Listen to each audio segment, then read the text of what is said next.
नंदुरबार जिल्ह्यात लोकशाहीचा लिलाव झाल्याची एक बातमी सध्या जोरात चर्चेत आहे। नंदुरबार तालुक्यातील खोंडामडी या गावाच्या ग्रामपंचायतीची निवडणूक ही बिनविरोध व्हावी यासाठी प्रदीप पाटील यांनी 42 लाखाची बोली लावल्याची चर्चा आहे। गावातील एका मंदिराचा जीर्णोद्धारासाठी ही रक्कम वापरली जाणार असल्याचे बोलले जात आहे। नंदुरबार जिल्ह्यातील खोंडामडी ही ग्रामपंचायत बिनविरोध होण्याचा मात्र या जल्लोषामागे एक धक्कादायक चर्चा सुरू झाली आहे।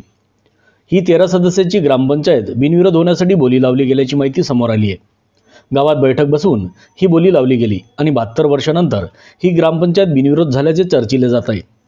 गावातील ग्रामदैवत असलेल्या एका देवीच्या मंदिरात या पैशातून जीर्णोद्धार केला जाणार असल्याचे सांगितले जात आहे।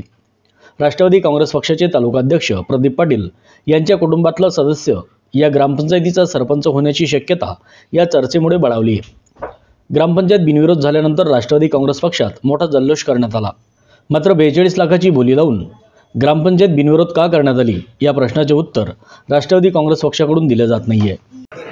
प्रदीप वना पाटील 42 लाख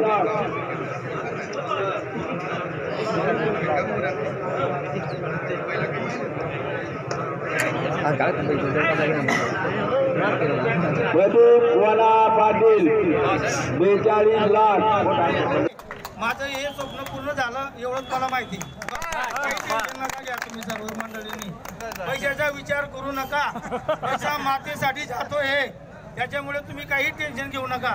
मातेच्या मंदिरचं काम पण होणारच आहे आणि गावाने पण भरपूर मदत दिलेली आहे। होऊन जाईल सर्वांचं व्यवस्थित। मला फक्त एवढा तुमचा आशीर्वाद राहू द्या, सर्वांची साथ राहू द्या। मनपूर्वक आभार मानतो गावाचे।